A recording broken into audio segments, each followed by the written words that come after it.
कठोपनिषद के द्वितीय अध्याय के द्वितीय बल्ली के दूसरे मंत्र को सुनते हैं। हंसः शुचि सद् वसुरंतरिक्ष सद्धोता वेदि सद तिथिर्धुरोण सत निसद वर सदृसत् सद व्योम सदब्जा गोजा ऋतजा अद्रिजा ऋतम बृहत।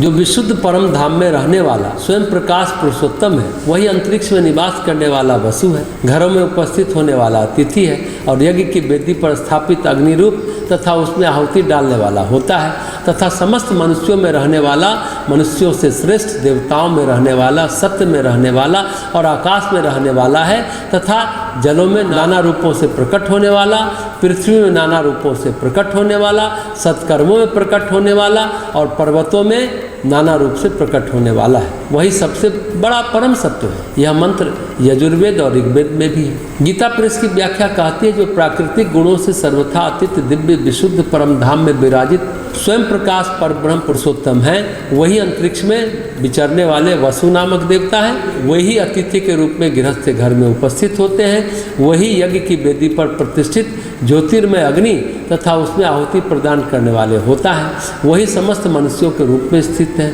मनुष्यों की अपेक्षा श्रेष्ठ देवता और पितृ आदि रूप में स्थित, आकाश में स्थित और सत्य में प्रतिष्ठित है, वही जलों में मत्स्य शंख शुक्ति आदि के रूप में प्रकट होते हैं, पृथ्वी में वृक्ष अंकुर अन्न औषधि आदि के रूप में, यज्ञादि सत्कर्मों में नाना प्रकार के यज्ञ फल आदि के रूप में और पर्वतों में नद नदी आदि के रूप में प्रकट होते हैं। वे सभी दृष्टियों से सभी की अपेक्षा श्रेष्ठ महान और परम सत्य तत्व है। इसका मतलब ये हुआ कि एक जो परमात्मा है वही हमारी अनुभूतियों में अलग अलग रूपों में आता है, चाहे हमारे परिवार के रूप में आए, चाहे अतिथि के रूप में आए, चाहे देवों के रूप में आए, चाहे यज्ञ पुरुष के रूप में आए, चाहे जिस रूप में भी आए, लेकिन हम उनको पहचान नहीं पाते।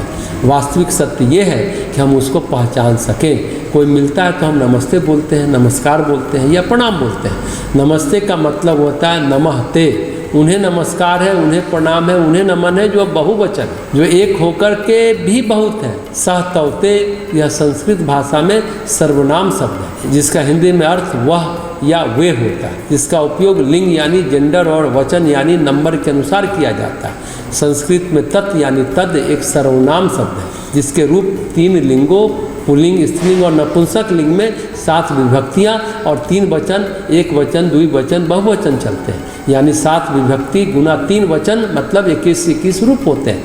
मुख्य रूप से पुल्लिंग में सहतोते है, स्त्रीलिंग में सातेता है, नपुंसक लिंग में तत्तेतानी प्रमुख रूप है। तो सह मतलब एक, तौ मतलब दोनों और ते मतलब बहुत। तो जो बहुत है उसे हम नमन करते हैं। तो उपनिषदकार कहता है वही सब है, पहचानो वही पुरुष परब्रह्म परमात्मा, वही अंतरिक्षवासी है, वही धरती के क्रियाकलापों में है, वही हमारे घरों में आते हैं, वही हमारे जीवन में है। उनको हम बाहरी रूप से स्वीकारते हैं, जो आए हैं उनकी खातिर करो, अवभगत करो। रागद्वेष से स्वीकारने लगते हैं, ये हमारे अपने, ये हमारे पराए, ऐसा हम करते हैं, फिर हम परमात्मा को नहीं पहचान पाते।